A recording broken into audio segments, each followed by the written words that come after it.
አሰላሙ አለይኩም ወራህመቱላሂ ወበረካቱሁ። ሰላም እንዴት ናችሁ? ሰላም ናችሁ ወይ? ያላችሁልኝ የኢትዮጵያ ቤተሰብ እንዴት ናችሁ? ፍቅሮቼ ወዶቼ በጣም ወዳችኋለሁ። ወላሂ ያው ወዳችሁ ፈቅዳችሁ ስለምታበረታቱኝ ከስድብም ከቁጣይም ወዳችሁ ፈቅዳችሁ ስለምታበረታቱኝ ከልብ አመሰግናለሁ። ወላሂ ላዚም ለእናንተ ቃላት ያጥረኛል እውነት ለመናገር ማለት ነው። በጣም ነው የምወዳችሁ እና የሀገሬ ልጆች፣ አንድ ነገር የሰው ልጅ ብዙ ፈተናዎች አሉበት። ያንን ፈተና ያው በሰብር ያለፈው ሰው ነው የሚያልፈው። ያላለፈው ሰው ብዙ ነገር ያልፈዋል። ብዙ ነገር በቃ አለ አይደል? ግን ሰብር የሚመስል ነገር የለም የሰው ልጅ ውዶቼ። እኔ የምላችሁ ነገር ማለት ነው ሰብር ይኑረን። በቃ ሰብር ካለም ማለት ነው እና ያልፋል። ዛሬም አልፎ ነገው ደግሞ በደስታ በፈገግታ ይመጣል። ገብታችኋል አይደል? እኔ የምላችሁ የሰው ልጅ ማለት ነው ፈተና ካልተፈተነ ኑሮ ጣምነቱን አያውቀውም።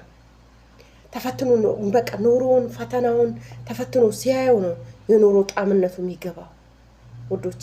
እኔ የምነግራችሁ ነገር ማለት ነው የሰው ልጅ በቃ ያልፍልኛል ዛሬ አይ ስኬታማ ሆኜ በቃ ቁጭ ባልኩበት ያልፍልኛል ሚል ሰው በጣም ተሳስቷል። ዛሬ እኮ ቁጭ ባልንበት የሚያልፍልን ነገር መቼ የት? ከአንድ እጅ ሁለት እጅ ይሻላል፣ ከሁለት እጅ ሶስት እጅ ይሻላል። በቃ ተጋግዞ ሲሰሩ ተጋግዞ በቃ ሁሉም ነገር ማለት ነው በመተጋገዝ ማልፍ ነገር የለም፣ ያልፋል።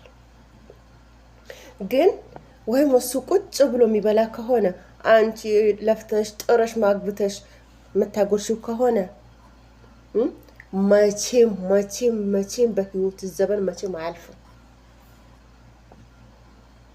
ለብቻሽ ነው የምትለፊው፣ ለብቻሽ ነው የምትሮጪው። በቃ የለፋሽውን ያጌሽውን ነገር ዛሬ ቁጭ ብዬ እበላዋለሁ ስትይ ማለት ነው ወላሂ የለም አታገኙም።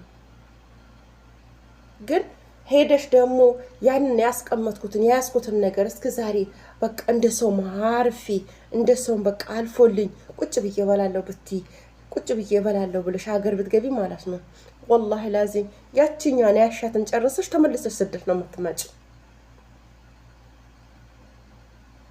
ለምን? ከራሴ የደረሰብኝ ስላለ ነው የምነግራችሁ። በቃ አንድ ሰው አንድ ነው፣ ግን ሁለት ከሆነ